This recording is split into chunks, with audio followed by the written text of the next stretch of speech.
ایک چھوٹے سے گاؤں میں جہاں ہر طرف ہریالی اور کھیت کھلیان تھے، ایک کسان رہتا تھا جس کا نام رحیم تھا۔ رحیم محنتی اور ایماندار تھا۔ دن رات اپنے کھیتوں میں کام کرتا تھا تاکہ اپنے خاندان کا پیٹ پال سکے۔ اس کی بیوی کا نام زہرا تھا، جو بہت خوبصورت لیکن سست تھی۔ زہرا کا خیال تھا کہ گھر کے کاموں میں اتنی محنت کی ضرورت نہیں ہوتی جتنی کہ اس کا شوہر کھیتوں میں کرتا تھا۔ رحیم صبح سویرے اٹھ جاتا، کھیتوں کا کام سنبھالتا اور شام تک تھکا ہارا گھر لوٹتا تھا۔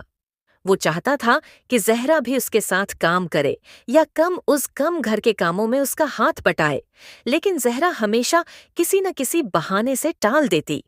وہ کہتی، رحیم، آج مجھے سر درد ہے، کل دیکھوں گی، یا آج تو میں بہت تھک گئی ہوں، کل سے وعدہ کرتی ہوں کہ تمہاری مدد کروں گی۔ ایک دن رحیم نے سوچا کہ زہرا کو احساس دلانے کا کوئی طریقہ نکالنا ہوگا کہ محنت کا کوئی نیم البدل نہیں ہوتا۔ اس نے ایک ترکیب سوچی۔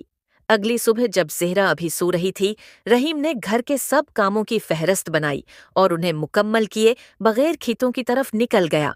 جب زہرا اٹھی تو اس نے دیکھا کہ رحیم گھر کے سارے کام چھوڑ کر چلا گیا ہے۔ اسے پہلے تو غصہ آیا، پھر حیرانی ہوئی۔ اس نے سوچا، اگر رحیم نے یہ سب کام نہیں کیے تو آج میں کیسے آرام کروں گی؟ زہرا کے پاس کوئی چارہ نہ تھا، اس نے مجبوراً کام شروع کیا۔ زہرا نے سب سے پہلے برتن دھوئے، پھر جھاڑو پوچھا کیا اور پھر کپڑے دھوئے۔ جتنا زیادہ وہ کام کرتی، اتنی ہی زیادہ تھکاوٹ محسوس ہوتی۔ دوپہر تک وہ بالکل نڈھال ہو چکی تھی۔ اس نے سوچا کہ رحیم یہ سب روز کیسے کرتا ہوگا اور پھر بھی کھیتوں میں اتنی محنت کرتا ہے۔ جب شام کو رحیم گھر آیا تو اس نے دیکھا کہ زہرا نے سب کام کر دیے ہیں اور وہ بہت تھکی ہوئی ہے۔ رحیم نے مسکراتے ہوئے کہا، آج تمہاری محنت کو دیکھ کر مجھے بہت خوشی ہوئی۔ زہرا، اب تمہیں پتہ چل گیا ہوگا کہ گھر کے کام بھی آسان نہیں ہوتے۔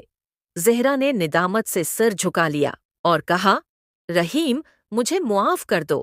میں نے کبھی یہ نہیں سوچا تھا کہ گھر کے کام بھی اتنی محنت مانگتے ہیں۔